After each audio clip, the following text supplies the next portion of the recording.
ఈరోజు మనం పెట్ కేఫ్ లో ఉన్నాము. ఎంట్రన్స్ చూడగానే అసలు ఎవరికి తెలీదు ఇక్కడ పెట్ విత్ రెస్టారెంట్ కలిపి ఉంది అని. కానీ లోపలికి వస్తున్న కొద్దీ ఎగ్జైట్మెంట్ చాలా పెరుగుతుంది, పీస్ఫుల్ గా అనిపిస్తుంది. లోపలికి రాగానే ఇక్కడ పక్కన చూస్తే కేఫ్ ఏరియా, అక్కడ 2 డాగ్స్ అయితే వీళ్ళు అరేంజ్ చేసి పెట్టారు. ఎంత అంటే చాలా మనసుకి చాలా ప్రశాంతంగా అనిపించింది ఆ డాగ్స్ ని చూడగానే. అండ్ వాటి గురించి తెలుసుకుంటే కూడా ఒకదాని పేరు ఇడ్లీ, ఒకదాని పేరు దోశ అని చెప్పారు. ఫన్నీగా నేమ్స్ కూడా పెట్టేశారు. ఆ ఏరియా కూడా చాలా పీస్ఫుల్ గా ప్రశాంతంగా అనిపించింది. అలాగే లోపలికి వెళ్తే పెట్స్ ఆడుకోవడానికి మొత్తం ప్లే ఏరియా లాగా పెద్ద హాల్ లాగా ఉంది. హలో అండి. హలో, మీ పేరు? స్వాతి. ఓకే. ఎంట్రన్స్ లో రిసెప్షన్ ఏరియాలో ఎస్పెషల్లీ 2 డాగ్స్ పెట్టారు కదా. అవును. అసలు ఎందుకు పెట్టారు? వాటికి ఏమైనా స్పెషాలిటీ ఉందా? అయితే వాళ్ళని మేము ఇక్కడ సెక్యూరిటీ గార్డ్స్ అని పిలుస్తాము. ఫస్ట్ ఎవరు వచ్చినా వాళ్ళే వెళ్ళి గ్రీట్ చేస్తారు. వాళ్ళ పేరు ఇడ్లీ ఇంకా దోశ. అయితే ఇక్కడ ఉన్న అన్ని పెట్స్ మావి రెస్క్యూస్. ఇడ్లీ దోశ కూడా రెస్క్యూ. కొంచెం సెన్సిటివ్ ఉంటారు. అయితే కొత్త మందిని చూసి భయపడతారు, ఫస్ట్ బాగ్ చేస్తారు. కానీ చాలా చాలా ఫ్రెండ్లీ. వాళ్ళిద్దరిని ఎవరో టవలో చుట్టేసి పడేశారు. ఇంకా మేము 12 years నుంచి యానిమల్స్ రెస్క్యూ చేస్తున్నాం. మాది ఎన్జిఓ ఉంది, దేవేన్స్ హోప్ సొసైటీ అని. అలా మేము ఇక్కడ ఉన్న అన్ని పెట్స్ రెస్క్యూస్ ఇంకా ఎన్జిఓ ద్వారానే అన్నిటిని రెస్క్యూ చేసి వచ్చాము. అయితే ఇక్కడ ఆల్మోస్ట్ 10 dogs ఉంటాయి.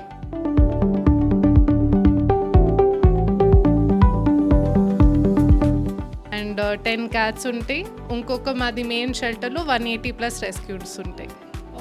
అసలు ఎలా స్టార్ట్ అయింది, ఎప్పుడు స్టార్ట్ అయింది ఇది? మేము ఎన్జిఓ 12 years ముందు స్టార్ట్ చేసాము. అయితే మా ఫౌండర్స్ దేవేన్ బహేతి ఇంకా సోనం సింగ్ బహేతి వాళ్ళు ఫస్ట్ రెస్క్యూ చేసి నెమ్మదిగా వాళ్ళు వేరే ఎన్జిఓస్ తో వాలంటీర్ చేయటం, ఇండివిజువల్ లెవెల్ మీద రెస్క్యూ చేయటం స్టార్ట్ చేసాక వాళ్ళ ఓన్ ఎన్జిఓ స్టార్ట్ చేశారు. ఎన్జిఓ స్టార్ట్ చేసాక ఒక ఐడియా వచ్చింది. అంటే ఏదైనా ప్లేస్ ఎక్కడ అందరు వచ్చి రెస్క్యూస్ తో ఇంటరాక్ట్ అయ్యి వాళ్ళని రికవర్ అయ్యాక చూసి అడాప్ట్ చేసుకుంటారంటే అడాప్షన్ కి కూడా ఉన్నట్టు ఒక ప్లేస్ అనుకొని క్యాఫే ఐడియా వచ్చింది. అంటే ఫస్ట్ ఎన్జిఓ స్టార్ట్ అయింది, కేఫ్ ఐడియా లేదా? లేదు, ఫస్ట్ అయితే ఎన్జిఓ స్టార్ట్ అయ్యి రెస్క్యూ యానిమల్స్ ని రెస్క్యూ చేసే ఐడియా ఒక్కటే ఉంది. దాని తర్వాత ఒక 5-6 years తర్వాత మాకు ఐడియా వచ్చింది ఏదైనా మంచి చాలా పాజిటివ్ ప్లేస్ ఎక్కడ మా రెస్క్యూస్ ఉంటే వేరే వాళ్ళ పెట్స్ తెచ్చుకోవచ్చు, వచ్చి మా రెస్క్యూస్ గురించి నేర్చుకోవచ్చు, అడాప్షన్ కూడా చేసుకోవచ్చు రెస్క్యూస్ ని. ఇప్పుడు క్యాఫే ఐడియా వచ్చింది. ఎందుకంటే క్యాఫేకి అందరు వస్తారు. ఇంకా పెట్ క్యాఫే విత్ రెస్క్యూస్ అంటే రెస్క్యూస్ కి కూడా హెల్ప్ చేసినట్టు ఉంటుంది, వేరే కస్టమర్స్ కి కూడా కేటర్ చేసినట్టు ఉంటుంది. ఓన్లీ ఎన్జిఓ ఉన్నప్పుడు ఈ రెస్క్యూస్ కోసం ఎంతమంది వస్తుండే? అంటే అప్పుడు ఎలా ఉంటుండేది రియాక్షన్ పబ్లిక్? అప్పుడైతే అసలు రెస్క్యూస్ కాన్సెప్ట్ ఎక్కువ మందికి తెలియదు. స్ట్రే యానిమల్స్ ని అడాప్ట్ చేసుకోవచ్చు అని కూడా తెలియదు. ఒక 5-6 years అయితే మేము చాలా స్ట్రగుల్ అయ్యే వాళ్ళం మా రెస్క్యూస్ ని అడాప్ట్ చేపియడానికి. కోవిడ్ తర్వాత కొన్ని నెమ్మదిగా అవేర్నెస్ పెరిగింది. సో క్యాఫేకి వచ్చిన వాళ్ళందరూ నేర్చుకుంటారు రెస్క్యూస్ గురించి, మళ్ళీ స్ట్రే యానిమల్స్ ని ఎలా చూడాలి, ఎలా ట్రీట్ చేయాలి. చిన్న పిల్లలు వస్తారు, వాళ్ళకంతా నాలెడ్జ్ ఉండదు యానిమల్స్ తో ఎలా ఇంటరాక్ట్ చేయాలి. ఇక్కడికి వచ్చి వాళ్ళందరూ నేర్చుకుంటారు. ఇంకా ఇది చాలా సేఫ్ ఎన్వైరన్మెంట్, ఎందుకంటే మా పెట్స్ అన్ని చాలా సాఫ్ట్ ఉంటాయి, ట్రైన్డ్ ఉంటాయి. సో పెద్దవాళ్ళైనా చిన్న వాళ్ళైనా వచ్చి మంచిగా ఫ్రీగా ఇంటరాక్ట్ చేసుకోవచ్చు. అయితే కేఫ్ స్టార్ట్ అయిన తర్వాత అంటే పబ్లిక్ నుంచి ఎలాంటి రియాక్షన్ వచ్చింది? చాలా మంచి రియాక్షన్ వచ్చింది. ఎందుకంటే ఎక్కువ ప్లేసెస్ లేవు ఎక్కడ అందరూ పెట్స్ తో ఫ్రీగా ఇంటరాక్ట్ చేయొచ్చు. ఒకవేళ మీ దగ్గర పెట్ ఉంటే అదే ఇంటరాక్షన్ ఉంటుంది, లేకపోతే వేరే వాళ్ళు ఎవరు స్ట్రీట్ యానిమల్స్ ని చూసుకుంటారు వాళ్ళతో ఇంటరాక్ట్ చేయొచ్చు. లేదంటే ఒక కంట్రోల్డ్ ఎన్వైరన్మెంట్ అలాంటి ప్లేసెస్ ఎక్కువ లేవు. సో రియాక్షన్ అయితే చాలా పాజిటివ్ వచ్చింది. ఇంకా వేరే వాళ్ళ పెట్ పేరెంట్స్ ఎవరి దగ్గర పెట్స్ ఉంటారో వాళ్ళకి కూడా ఒక స్పేస్ దొరికింది ఎక్కడ వాళ్ళు ఫ్రీగా ఎంజాయ్ చేయొచ్చు, వాళ్ళ పెట్స్ కూడా ఫ్రీగా ఎంజాయ్ చేయొచ్చు. అయితే వాళ్ళతో పాటు వాళ్ళ పెట్ తీసుకొచ్చి ఇక్కడ ఈ పెట్స్ తో పాటు వాళ్ళ పెట్ ని వదిలేసి వాళ్ళు ఫుడ్ ఎంజాయ్ చేస్తూ ఉంటారు. ఫుడ్ ఎంజాయ్ చేస్తారు, వాళ్ళు బర్త్డే పార్టీ సెలబ్రేట్ చేసుకుంటారు. ఎవరైనా మూవీకి వెళ్ళినా వాళ్ళు 3-4 hours ఇక్కడ వదిలేసి డే కేర్ లాగా పెట్టొచ్చు. వెకేషన్ వెళ్ళినప్పుడు కూడా బోర్డింగ్ కి పెట్టి వెళ్ళొచ్చు. వాళ్ళు వీళ్ళకి వెకేషన్ హోమ్ అయిపోతుంది. ఓకే. పెట్స్ కోసం ఇంత మంచిగా ప్లాన్ చేశారు కదా, ఎస్పెషల్లీ రెస్క్యూస్ కోసం. అసలు ఇలాంటి ఒక మంచి థాట్ వచ్చింది, దీన్ని పబ్లిక్ లోకి మీరు ఎలా తీసుకెళ్తున్నారు? ప్రమోషన్స్ చేస్తాము, వేరే చిన్న పెట్ పేరెంట్స్ గ్రూప్స్ లో యాడ్ అయి ఉంటాము. మేము ఇన్స్టాగ్రామ్ మీద రీల్స్ ప్రమోట్ చేస్తాము, సోషల్ మీడియా మీద పోస్ట్ చేస్తాము. ఇంకా వేరే వాళ్ళు ఎవరు వస్తారో వాళ్ళ ఫ్రెండ్స్ ని ఫ్యామిలీస్ ని తెస్తూ ఉంటారు, ఎందుకంటే వాళ్ళకి అంత నచ్చుతుంది ఈ ప్లేస్. ఇంకా పెట్ పేరెంట్స్ కమ్యూనిటీలో అయితే చాలా మంచిగా ఎస్టాబ్లిష్ చేసేసుకున్నాం మేము.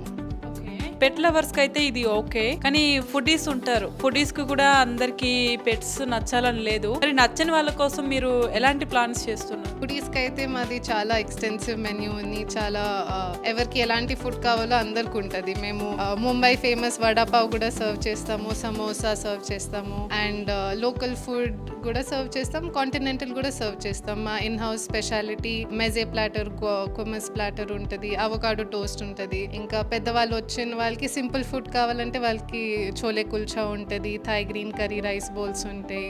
పెట్స్కి అయితే మళ్ళీ సెపరేట్ మెన్యూ ఉంటుంది. వాళ్ళకి సీజన్ బట్టి న్యూ మెన్యూ ఉంటుంది. హ్యూమన్స్కి కూడా seasonal fruits like strawberry season అయితే స్ట్రాబెరీ మెన్యూ. మేము ఇంకా last year rainy season monsoon menu కూడా లాంచ్ చేసాము. పెట్స్కి ఐస్ క్రీమ్ ఉంటుంది, బ్రాత్స్ ఉంటాయి, చాలా ఫ్యాన్సీ ప్లాటర్స్ ఉంటాయి. సో వాళ్ళు కూడా వచ్చినప్పుడు వాళ్ళు కూడా ఫుడ్ ఎంజాయ్ చేయొచ్చు, మనుషులు వచ్చినప్పుడు వాళ్ళకి కూడా స్పెషల్ ఫుడ్ ఎంజాయ్. మీ రెస్టారెంట్కి పబ్లిక్ వస్తుంటారు కదా, వాళ్ళు ఎలాంటి ఫుడ్ని ఎక్కువ ఇష్టపడుతుంటారు? మాది మిక్స్ క్రౌడ్ ఉంటుంది, సో అందరికీ చాలా ఇష్టం. మా ఎక్స్పెరిమెంటల్ డ్రింక్స్ అయితే చాలా హిట్ అవుతుంది. ఒకటి మాది కాటన్ క్యాండీతో చాలా ఫేమస్ డ్రింక్స్ ఉన్నాయి మావి, ఫెయిరీ టేల్, ఇంకా బ్లూబెర్రీ లెమనేడ్ అని, అండ్ చిల్లీ గువావా డ్రింక్ ఉంది, ఆన్ క్లౌడ్ 9 ఉన్నాయి. మా మెన్యూ కూడా మీరు చూస్తే అది కూడా చాలా అట్రాక్టివ్ ఉంటుంది. దాని నేమ్స్ చాలా ఫనీ ఉంటాయి. పెట్ థీమ్డ్ మెన్యూ కూడా చాలా ఫనీ ఉంటుంది. సో అవన్నీ చూసి కస్టమర్స్ చాలా అట్రాక్ట్ అవుతారు. మరి పబ్లిక్ పీపుల్స్ కోసం మంచి ఫుడ్స్ ఉన్నాయి. పెట్స్కి ఎలాంటి ఫుడ్స్, అంటే పెట్స్ ఇష్టంగా తినే ఫుడ్స్ ఏమున్నాయి మీ దగ్గర? మా దగ్గర వెజిటేరియన్ అయితే వెజిటేరియన్ ప్లాటర్ ఉంటుంది. ప్లాటర్లో 8-10 డిఫరెంట్ ట్రీట్స్ ఉంటాయి, మొత్తం ఇన్ హౌస్ మేడ్ ఉంటాయి. సో సమ్మర్స్ అప్పుడు చికెన్ బ్రాత్ ఐస్ క్రీమ్ ఉంటుంది, మష్రూమ్ ఐస్ క్రీమ్ ఉంటుంది. వెజిటేరియన్స్ కోసం బటర్ మిల్క్, కర్డ్ మిల్క్, ఇంకా డిహైడ్రేటెడ్ ట్రీట్స్ ఉంటాయి, ఫ్రూట్ ట్రీట్స్ ఉంటాయి. అవన్నీ కాదు, మాకు మా పెట్స్ చాలా పికి సింపుల్ ఫుడ్ కావాలంటే మేము రైస్ బౌల్స్ ఇస్తాము. బాయిల్డ్ వెజిటబుల్స్ కూడా కొన్ని డాగ్స్ తింటాయి. సో వాళ్ళకి ఏది కావాలన్నా మేము ప్రొవైడ్ చేయడానికి మేము ట్రై చేస్తాము out of our menu also. ఇప్పుడు మనం ఇవన్నీ రెస్క్యూ డాగ్స్ అంటున్నారు కదా, దీంట్లో స్ట్రీట్ ఉన్నాయి అండ్ బ్రీడ్స్ కూడా ఉన్నాయి కదా, వీటికి కొన్నిసార్లు పడదు. అలాంటప్పుడు ఎలా మేనేజ్ చేస్తారు, ఎలా వాటిని కంట్రోల్ చేస్తారు? మా ఇక్కడ క్యాఫేలో ఉండే డాగ్స్ అయితే మేము అన్నిటిని ట్రైన్ చేసి సోషలైజ్ చేసి తెస్తాము. సో వేరే వాళ్ళు పెట్స్ తెచ్చుకున్న ఇవి చాలా కామ్గా ఉంటాయి, చాలా ఫ్రెండ్లీ ఉంటాయి. ఒకవేళ మాకు అనిపిస్తుంది ఈ డాగ్కి వేరే డాగ్ నచ్చదంటే వాళ్ళు వచ్చే ముందే మేము సెపరేట్ చేసేస్తాము. సో ఏం రిస్క్ లేకుండా, ఎందుకంటే ఇక్కడ డాగ్సే కాదు, వేరే వాళ్ళు బర్డ్స్ తెచ్చుకుంటారు, ఇక్కడ క్యాట్స్ తెచ్చుకుంటారు, ఇంకా చాలా ఒకసారి అయితే స్క్విరిల్ కూడా తెచ్చారు, వాళ్ళు పెట్ స్క్విరిల్. సో వాటన్నిటితో మా డాగ్స్ మా క్యాట్స్ అందరు కామ్గా ఉండేటట్టు మేము ట్రైనింగ్ ఇస్తాం వాటికి. అంటే ఎన్ని డేస్ ట్రైనింగ్ ఇస్తారు మీరు అలాగా? అది డాగ్ మీద డిపెండ్ అవుతుంది. రెస్క్యూస్ ఎందుకంటే చాలా ట్రామటైజ్ వస్తాయి, కొన్ని చాలా సెన్సిటివ్ ఉంటాయి. ఒకవేళ అవి మాకు అనిపిస్తుంది కదా సోషల్ ఉంటాయి, న్యూ యానిమల్స్ ఇష్టం, న్యూ మనుషులు ఇష్టం అంటే వాళ్ళకి ట్రైనింగ్ స్టార్ట్ చేస్తాం. 3-4 months అయినా పడుతుంది. దాని తర్వాత మేము ఇక్కడికి తెచ్చి మళ్ళీ చూస్తాము అడ్జస్ట్ అవుతున్నాయా లేవా, కొత్త కస్టమర్స్తో ఎలా ఉన్నారు, కొత్త యానిమల్స్తో ఎలా ఉన్నారు. ఒకవేళ మంచిగా కామ్గా ఉన్నారు, ఫ్రెండ్లీగా ఉన్నారంటే వాళ్ళు ఇక్కడ పర్మనెంట్ రెసిడెంట్ అయిపోతారు, లేదంటే అడాప్షన్కి కూడా వెళ్తారు. ఇప్పుడు చాలా మంది బర్డ్స్ కూడా తెచ్చుకుంటారు అని చెప్పారు కదా, బర్డ్స్ కి మీరు ఇక్కడ ఏమైనా ఫుడ్ ఉంటుందా? ఎస్పెషల్లీ ఎలాంటి ఫుడ్ పెడతారు బర్డ్స్ కి? బర్డ్స్ కి ఎక్కువ ఫ్రూట్స్, నట్స్ అండ్ సీడ్స్ ఇష్టం కదా, సో మేము పెట్ పేరెంట్ ని అడుగుతాం వాళ్ళు ఎక్కువ ఏం తింటారు. సో ఒకవేళ ఐటమ్ మా దగ్గర అవైలబుల్ ఉంటే దాంతో ఏదైనా ట్రై చేసి మేము అప్పటికప్పుడు వాళ్ళ కన్వీనియన్స్ ప్రకారం తయారు చేసిస్తాము. ఓకే, ఇప్పుడు ఇంట్లలో కూడా పెంచుకుంటారు చాలా మంది డాగ్స్ని కానీ క్యాట్స్ని కానీ. ఒకవేళ వాళ్ళు సడన్గా పెంచుకోలేకపోతున్నామని మీకు కాల్ చేశారనుకోండి, మీరు వాటిని అడాప్ట్ చేసుకుంటారా? మేము ఇక్కడైతే డైరెక్ట్లీ యానిమల్స్ని తీసుకోము, కానీ ఒకవేళ వాళ్ళకి హెల్త్ ఇష్యూస్ ఉన్నా ఏమన్నా ఉన్నా మేమైతే చేయడానికి ట్రై చేస్తాం. ఒకవేళ మేము హెల్ప్ లేకపోయినా ఎవరికైనా మీకు కాంటాక్ట్స్ ఇస్తాము. మీకు ఒకవేళ మంచి డాక్టర్స్ కావాలి, వెటర్నరీ డాక్టర్స్ కావాలంటే వాళ్ళ కాంటాక్ట్స్ ఇస్తాము. ఒకవేళ మీ డాగ్ని మీరు మళ్ళీ రీఅడాప్ట్ చేపిస్తారంటే అది కూడా మేము హెల్ప్ చేస్తాము.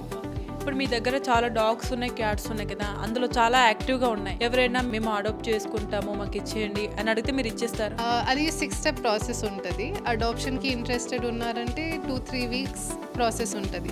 సో ఫస్ట్ కౌన్సిలింగ్, ఇంటర్వ్యూ లాంటిది ఉంటుంది. సో దట్ మీరు ఇక్కడ రాగానే మీరు ఎమోషనల్తో ఇంపల్సివ్గా అడాప్ట్ చేసుకోవాలి అనుకోకుండా అది మీకు ఆ రెస్పాన్సిబిలిటీ అర్థం అవ్వాలి. ఒక పెట్ని అడాప్ట్ చేసుకుంటున్నారంటే మీ లైఫ్ స్టైల్కి తగ్గట్టు మీరు పెంచుకోగలుగుతారా, మీ ఒకవేళ హౌస్ లొకాలిటీ ఎలా ఉంటుంది, నేబరింగ్ మీకు వెట్స్ తెలుసా లేదా, అండ్ ప్లస్ ఒకవేళ ఇప్పుడు చాలా రెంటెడ్ ప్లేసెస్లో ఉంటారు, ల్యాండ్ లార్డ్స్కి ఓకే ఉండదు పెట్స్ ఉంచుకోవటం. సో అవన్నీ చెక్ చేసాక అడ్రస్ ప్రూఫ్ చేసుకొని మేము వెళ్ళి హౌస్ విజిట్ చేసి హౌస్ చెక్ చేసాక మీరు అడాప్ట్ చేసుకోవచ్చు. అవంతా క్లియర్ అయ్యాక. అయితే మీరు ఇదంతా ఒక చిన్న ఇంటర్వ్యూ లాగా పెట్టుకొని వాళ్ళతో డిస్కస్ చేస్తారా? అవును. ఏమైనా బౌండ్స్ లాంటివి తీసుకుంటారా? అంటే ఏమైనా రెస్ట్రిక్షన్స్ పెట్టి అలాంటివి చేసిన తర్వాతనే ఇచ్చేస్తారంటారా? రిస్ట్రిక్షన్స్ ఏమి ఉండవు. మేము full background check, house check చేసాక మేము ఒకవేళ కన్విన్స్ అయ్యాం మా రూల్స్ ప్రకారం అన్నీ ఓకే అయితే మేము ఇస్తాము. అడాప్ట్ చేసుకున్నాక మళ్ళీ మేము వెళ్ళి విజిట్ చేయటం అండ్ కాన్స్టెంట్లీ లైక్ మా ఫస్ట్ రెస్క్యూ అడాప్ట్ అయిన అప్డేట్స్ కూడా మేము ఇప్పటి వరకు తీసుకుంటాము. సో వాట్సాప్ మీద అప్డేట్స్ తీసుకుంటాము, హౌస్కి వెళ్ళి విజిట్ చేయడానికి ట్రై చేస్తాము. ఒకవేళ ఇక్కడ పెట్స్ ఉన్నాయి అండ్ ఫుడ్ కూడా ఉంది కదా, మీరు హైజీన్గా ఎలా మెయింటైన్ చేస్తారు? అయితే పెట్స్ ఇంకా ఫుడ్ని ఎప్పుడు మిక్స్ చేయము. మా కిచెన్ ఎప్పుడు సెపరేట్ ఫ్లోర్ మీద ఉంటుంది. అక్కడ స్ట్రిక్ట్లీ పెట్స్ అలౌడ్ కాదు. ఇంకా ఎవ్రీ ఫ్లోర్కి మేము separate gates so kitchen floor separate ఉంటుంది, మళ్ళీ డైనింగ్ ఫ్లోర్ సెపరేట్ ఉంటుంది. దాని తర్వాత టాప్ మోస్ట్ ఫ్లోర్ మీద ప్లే ఏరియా ఉంటుంది పెట్స్ అండ్ డాగ్స్ అండ్ క్యాట్స్తో. సో క్రాస్ కంటామినేషన్కి మేము ఛాన్స్ ఇవ్వం. ఇవి ఎన్ని బ్రాంచెస్ ఉన్నాయి? హైదరాబాద్లో మెయిన్ బ్రాంచ్ ఉంది, మళ్ళీ ఇంకొకటి పూణేలో రీసెంట్లీ స్టార్ట్ అయింది. అడ్రస్లు ఏమని చెప్తారు? So Hyderabad branch Banjara hills road number 12 మీద ఉంది. మీకు మెయిన్ రోడ్ నుంచి 2 minutes. మీరు గూగుల్లో ద పెట్ క్యాఫే హైదరాబాద్ అని సర్చ్ చేస్తే మీకు గూగుల్ మ్యాప్స్ ఫాలో చేసుకొని రావడానికి చాలా ఈజీ ఉంటుంది. అండ్ పూణేలో కోరేగాం పార్క్లో ఉంది. ఇన్స్టాగ్రామ్ పేజ్ కానీ మొబైల్ నెంబర్ కానీ ఏమైనా ఇస్తారు? So Instagram page the pet cafe HYD and Pune Instagram page the pet cafe Pune and phone number 8297585352. So చూసారు కదా ఫ్రెండ్స్, ఇక్కడ బంజారా హిల్స్లో అయితే ఉంది, హైదరాబాద్లో రోడ్ నెంబర్ 12లో ఉంది. తప్పకుండా విజిట్ చేయండి. ఒకవేళ మీరు ఎప్పుడైనా కన్ఫ్యూజ్ అయితే, మీకు లొకేషన్ తెలియకపోతే స్క్రీన్ మీద నెంబర్ కూడా ఇస్తారు, ఆ నెంబర్కి కాంటాక్ట్ చేయండి, వాళ్ళ అడ్రస్ మీకు కరెక్ట్గా పంపిస్తారు. సో తప్పకుండా విజిట్ చేయండి. డిఫరెంట్ ఎక్స్పీరియన్స్ ఎలా ఉందో షేర్ చేసుకోండి.